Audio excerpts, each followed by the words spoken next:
depuis qu'il lève bien, là, ça fait des tranches de pain qui vont au toaster parfait. Je pensais que ça prenait un moule plus haut, tu sais. Et le moule à gâteau normal, là, il est parfait.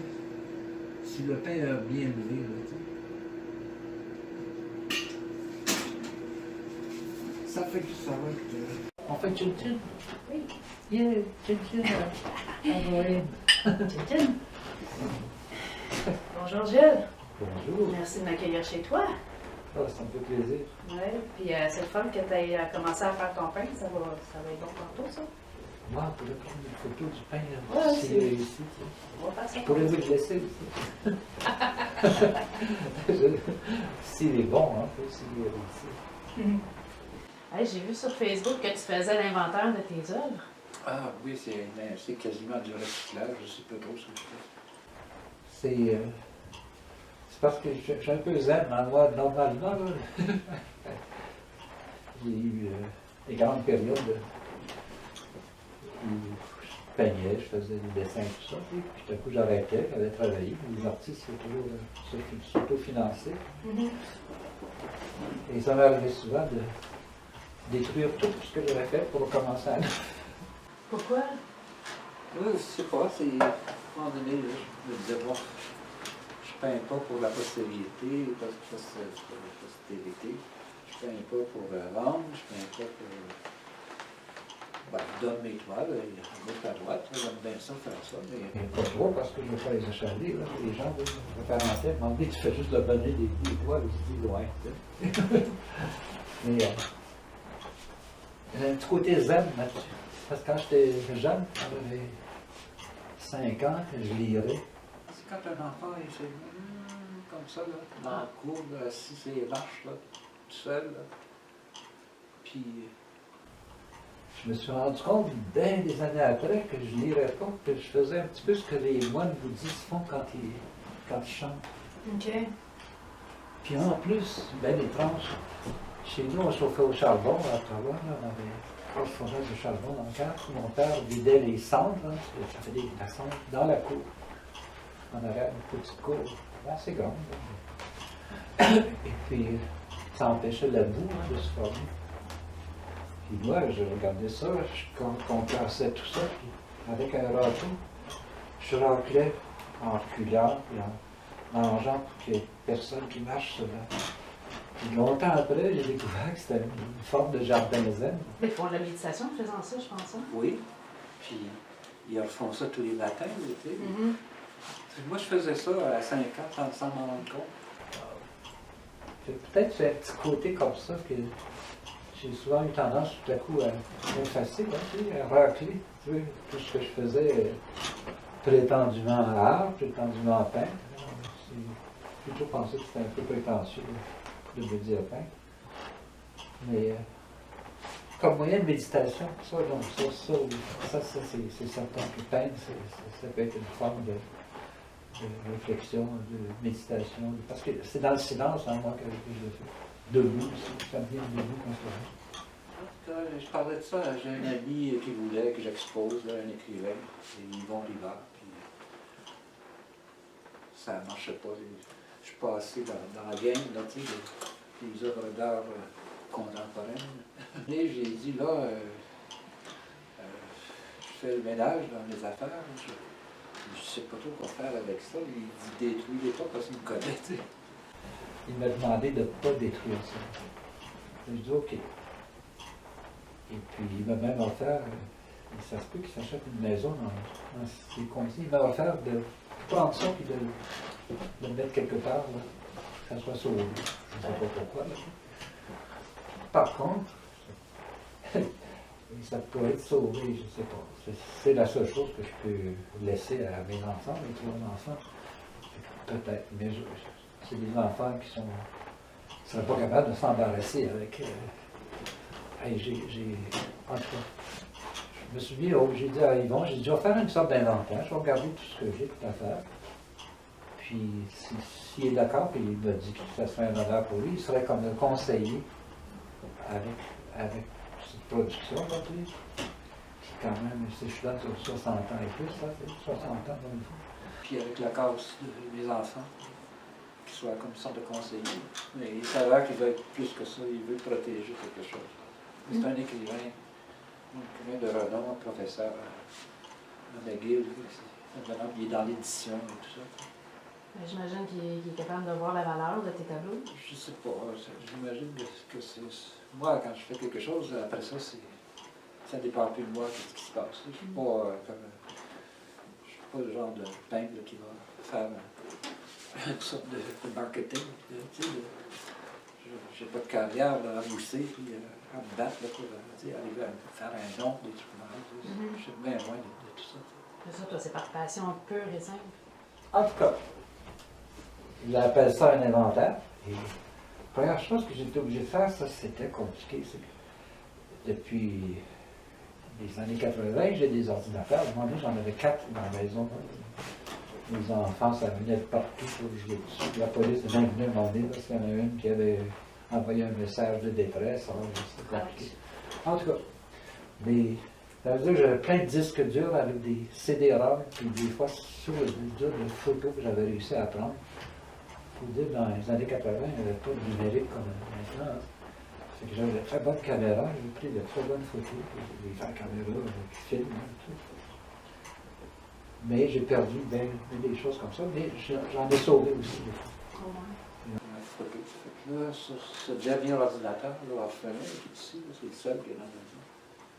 J'ai ramassé avec un vieux programme, Picasso, qui va tout chercher ce qu'il y a sur l'ordinateur d'image. Je suis allé chercher toutes ces 20 photos de travaux, là, comme ça, dessins, pastels, peinture. Puis je me suis rendu compte que les dates étaient complètement... À un moment donné, le 1984 à la fin, au début, au milieu, c'était juste 84. Ça fait que j'ai patiemment tout repris ces photographes, trouvé la date, puis faire ça uniformément, de façon, ce qui importe pour moi en peinture, c'est la chronologie, c'est pas le nom de l'œuvre, puis le thème, je sais pas quoi, c'est le cheminement, c'est le chemin. C'est l'évolution. Un peu comme les Amérindiens, c'est la route qui est importante. Il n'y a pas de but là, particulier, vous dites, là, je vais arriver là, non, je suis en chemin, c'est tout. Des photos aussi. Puis c'est fait ça. Après ça, je me suis dit, bon, et là, pas sûr, j'ai pas tout, hein, parce que j'ai plein de diapositives, par exemple, de travaux que je faisais dans les années 60. Ça fait que ça a été, c'était tellement passionnant à faire, puis prenant. 4 nuits blanches à faire ça. J'ai réussi à faire ça. Je ne sais pas combien de photos, je pense, je sais pas, 300, 400 photos, quelque chose comme ça. J'ai ajouté aussi des photos, j'ai ajouté des documents, quelques documents que j'avais, qui sont comme autour de tout ça. Ça, je me suis dit, bon, et là, pas sûr, j'ai pas tout, hein, parce que j'ai plein de diapositives, par exemple, de travaux que je faisais dans les années 60, qui sont pas là-dedans. Il va falloir que je trouve quelqu'un qui a un scan pour des diapositives, qui les numérise. Je vais faire. Mais là, l'autre étape, c'était ça, c'était l'inventaire. Regarder dans la maison tout ce qu'il y a, puis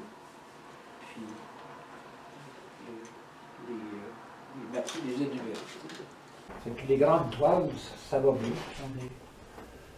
Ça allait facilement. Puis j'en ai d'autres ailleurs, mais là, ils ne sont plus dans la maison, ils sont donnés, je ne sais pas quoi. Ça fait que j'ai fait ça le mieux que je pouvais avec toutes les grandes toiles qui sont dans la maison. Je les ai mis dans une pièce, dans une chambre. Et là, je me suis rendu compte que j'avais pas vu ça, j'avais des dessins immenses. Ça, plus qu'un mètre par un mètre. Là. Il y en a même qui c'est des triptyques, il faudrait qu'ils soient encadrés dans des espèces d'immenses boîtes avec plexiglas. Parce qu'ils sont vraiment faits pour être collés. C'est des forêts, des grandes forêts. Je me suis rendu compte de tout ça. Fait que là, j'ai énuméré toutes ces affaires-là. Puis j'ai continué là, à faire son inventaire. Mais rendu à des toiles, je ne peux plus les mesurer, tu sais, puis mettre les dimensions, tout ça. Fait que je les ai divisées des toiles à l'huile, faites sur toile. Des maçonnettes, tu sais, une espèce de panneau aggloméré, là, OK. sur lequel on peut peindre. C'est très lourd, mais c'est une façon de peindre. Puis à un moment donné, j'avais fait aussi une sorte d'orage gargantuesque. J'avais pris, vu que je perdais la vue là, fortement, j'avais pris toute une boîte de peinture à l'huile, puis des cartons qu'on appelle foam core, comme des cartons en sandwich avec une sorte de foam, là, de mousse. Puis j'avais pas d'argent à acheter du matériel, puis tout ça. J'ai pris ça, j'ai fait une quinzaine de ces choses-là. J'ai toutes des catégories comme ça. Puis je suis rendu là, presque fait tout ça, là, ce genre de truc-là, mais je suis pas fini. J'en ai besoin d'autres affaires. C'est long, c'est bien long. C'est le job à temps plein, ça? C'est le job, c'est le job. Là, le pire, c'est les dessins au pastel, parce qu'à un moment donné, en perdant la vue, je me suis rendu compte que je ne pouvais plus continuer à peindre des grandes toiles comme celle-ci, là, qui est en l'air. Hey, t'imagines que j'ai tendu cette toile-là ici, hein? J'ai fabriqué la toile avec des 2x4 là, en arrière. Ici, avec des tables, des chaises, tout tendu.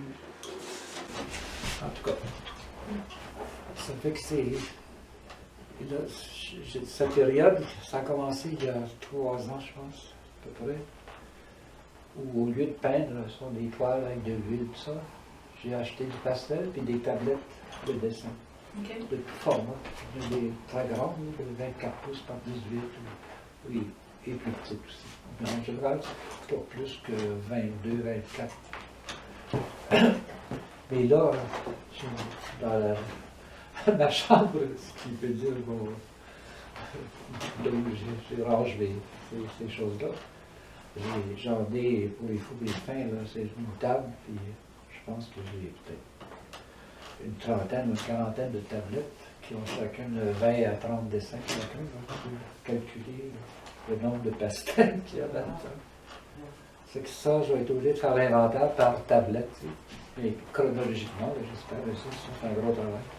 Trouver les tablettes, les placer chronologiquement, parce que j'ai toujours mis sur la couverture de telle date à telle date. C'est toujours chronologiquement important. Je parle, hein, j'arrête pas. C'est correct. Je pensais que j'avais rien à dire. C'est correct. Puis en plus, je voulais parler, c'était pas de ça, je voulais parler de phénomènes. Ils n'ont pas peur de t'attaquer, pas. Des Si tu vas phénomènes. embarquer, si tu y vas, tu te lâches tous. Mais tu sais, c'est une jasette de café, hein. Ouais, C'est rien des de... phénomènes inexplicables, inexpliqués. Pas les psychovolants, c'est pire que ça. Là, des expériences. Oui, ah oui. D'accord. Alors, ben, attends un petit peu, là. Je suis rendu, les tablettes, là, la job de l'inventaire, là, je suis rendu là. Il faut que je me brasse un peu pour faire ça. Parce que c'est. En plus, en ne voyant pas, il faut que j'écrive tout ça sur des feuilles avec ma loupe. Ça me prend. Voilà. Faire un travail d'écriture, ça me prend comme 1 heure, quelqu'un le fait en 5 minutes. Ouais. Fait que tu vois le genre. Gilles, peux-tu expliquer c'est quoi le but de ces dessins-là, de chaque toile qu'on voit ici là, présentement?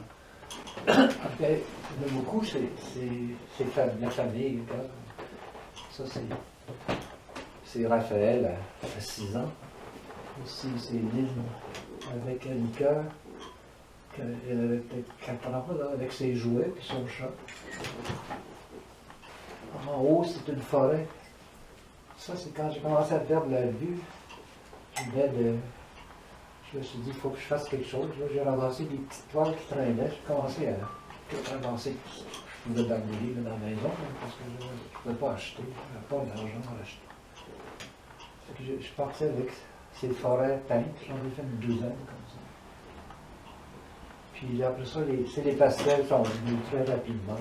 J'ai les 6 grandes toiles amérindiennes, que j'appelle amérindiennes, parce que j'ai des contacts avec des amis amérindiens là, aux États-Unis depuis longtemps, depuis des années. Depuis que l'Internet nous permet de discuter aujourd'hui face à face avec les câbles. Et dans ce temps-là, c'était juste des lieux de discussion. J'ai appris beaucoup avec les Amérindiens. Puis D'ailleurs, en anthropologie, j'ai étudié l'anthropologie comme il faut, puis mon projet au début, j'avais un projet de maîtrise qui aurait été, pas de maîtrise, mais de doctorat, qui aurait été justement sur le savoir amérindien qui est tellement méconnu. On a tellement ratissé, ramené à rien, alors qu'il rejoint les plus grandes, le plus grand des savoirs, et je dirais la connaissance. Je distingue beaucoup entre les savoirs et la connaissance. Et chez l'Amérindien, c'est la connaissance qui est présente avant les savoirs. Et j'aurais voulu faire quelque chose en documentaire là-dessus, mais je l'ai fait en peinture. C'est parce que quand j'ai perdu la vue, commencé à perdre la vue, c'est l'acuité qui disparaît. Tout bien brisé. Tout ça. Pour peindre, il a fallu que je réinvente ma façon de peinturer avec des gros traits contrastants. J'ai fait ces toiles-là, puis ça donnait que j'étais avec des amis amérindiens, tout ça. J'en ai envoyé d'ailleurs plusieurs à des amis aux États-Unis, à Rio, c'est des Ojibwe. Ils me considèrent comme un frère. Mais ces gens-là sont tellement beaux, en tout cas. C'est que j'en ai dans ma chambre là-bas, j'en ai 6, je pense, comme ça. Où je résume surtout ce qu'on appelle les 4 directions. Le nord, le sud, l'est, l'ouest. C'est des couleurs aussi. C'est dans toute l'Amérique, puis même, on retrouve ça même ailleurs, en Australie, partout ailleurs. C'est un savoir qui s'est transmis depuis des millénaires, partout. Et moi, je l'ai exprimé le mieux que je pouvais. Souvent, dans les toiles, j'ai les 4 coins. Il y a toujours un est et un ouest. L'est, c'est évidemment jaune, c'est le soleil qui se lève. L'ouest, se couche, c'est bleu. Ça, c'est foncé, ou ça peut être noir aussi. Le nord est blanc, évidemment, c'est nous autres. Là. Et le sud est rouge. Je sais que quand j'ai fait des toiles en jouant avec, c'était discrètement à l'intérieur. Après ça, je l'ai fait avec leur fameuse rouge, le fameux symbole qui est universel chez les Amérindiens. En tout cas, j'ai une série de toiles comme ça. C'est des grandes toiles. Des belles toiles, je les adore. Dans les années 80, c'était des gens de Vancouver, vieilles dames de Vancouver, qui ont passé des heures à écouter les histoires que les Amérindiens se racontent, qui sont tellement extraordinaires. Style de légende? Oui. Ça a été recherché par les grands anthropologues, tout ça, qui ont fait le tour et tout ça, vite. Mais ça n'a pas été assimilé, ça a été comme présenté, comme regardez, je suis fin, je suis un anthropologue, j'ai fait le tour de toutes les cultures, et puis voici le symbolisme de telle chose. C'est une chose de ça, puis c'est une autre chose de le vivre auprès de personnes qui s'identifient fortement, là, intérieurement, comme connaissance, comme il dit, non pas comme savoir, à ce savoir-là, et pour résultat d'aviver une connaissance en eux. Il m'a transmis cette connaissance-là directement, vraiment sans explication, juste comme ça. Fait que une grande partie de mes toiles font ça. Les pastels que je fais depuis 3 ans, ça couvre plein de choses. Les derniers, j'ai ma petite fille, Stéphanie, là, que j'ai montré tantôt, elle fait une sorte d'interview documentaire. Comme vous faites ici, là, comme on fait ici, Chin Chin. Mais où elle a filmé, on est allé même. C'est parce que je parlais toujours, j'étais en train de peindre la rivière du Nord ici. Ça faisait 2 ans que je la peignais. Ça, la cathédrale. Puis juste au moment où elle m'a demandé de faire ce petit documentaire-là, je lui disais que j'avais découvert que j'avais plus besoin d'aller m'installer sur le pont ou en bas quelque part pour peindre la rivière, dessiner la rivière. De toute façon, je ne vois plus assez pour ça. Puis c'était une bonne chose que je ne vois plus parce que je la réinventais. Parce que j'ai trouvé la formule, c'est maintenant la rivière coule en bas. Puis ça l'a frappé, ça, Stéphanie, puis elle avait fait son petit film là-dessus. Puis, en tout cas, ça donne une idée. Je suis arrêté un petit peu avec Les gars-là, à cause de mon inventaire, là, je ne décide pas. Il y a aussi que le matériel, ça coûte tellement cher. T'imagines un musicien qu'à chaque fois qu'il voudrait jouer, il faudrait qu'il s'achète une guitare. Un peintre, à chaque fois qu'il veut jouer, il faut qu'il s'achète du matériel. Un instrument. Ça bien cher. C'est toujours un peu. En plus, ça prend tellement d'espace. Tu sais. C'est un peu pour ça que, anciennement, je faisais disparaître les choses aussi. C'était pour garder une sorte de cadre, d'espace autour de moi. Et là, je peux pas, ils vont me défendre ça. C'est mon docteur culture. Mon docteur en art. Non, pas en art. Un doc. C'est comme mon docteur qui me dit qu'il faut pas que je boive plus que 3 verres de vin par jour. À chaque fois que j'en ai bu 2, je le sens sur mon épaule qui me dit hey, hey! Je l'écoute. C'est un phénomène inexplicable. Mm-hmm.